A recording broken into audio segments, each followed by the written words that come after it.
So we see the image of this pilgrim that has reached the very limit of his or her path in life. So we see the duality. We see the moon and we see the sun. We see day and night, and high and low, and all the differences of this dual world created by our current state of consciousness. But there is almost like a membrane, almost like a limit that shows to us that there is a reality beyond that. That reality beyond us is shown on the left side of this drawing.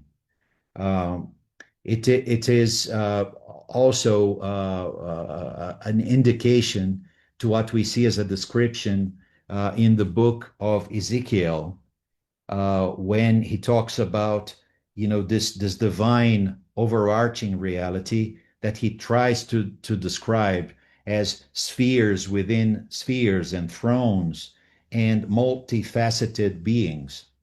Actually, this is a description of reality beyond the three-dimensional egocentric consciousness that is attached to the membrane of time and perceives time as a line. So beyond that lies the Christic field, the field of the brotherhood of life, the field of all those that have liberated themselves so they can free their fellow human beings from their prison of their current state of consciousness. So this overarching reality is the true field of life. And this new reality truly exists. It doesn't need to be created. It doesn't need to be imagined or truly discovered. We just need to eliminate the barrier that lies within us, this thick layer of clouds of thoughts and desires and reactions that circulate around us and that block the light of this true cosmic Christ Sun. So, in the moment that we realize that we can truly go beyond that through the path of self initiation, which is self knowledge, that is to discover the barrier within us, to go through gradually, to go through that barrier and to establish a direct connection with that cosmic Christ field, but at the same time with the divine spark within us that, as Mary Rose explained at the very beginning, it's also a part of Christ. So it's not only this cosmic field, it is also the divine spark within us. So we we establish this opening through self-knowledge. We create this connection, and through this connection, we start to actually transform our existence, gradually leaving behind the illusion of polarity, the illusion of duality, and creating this true unity within our being.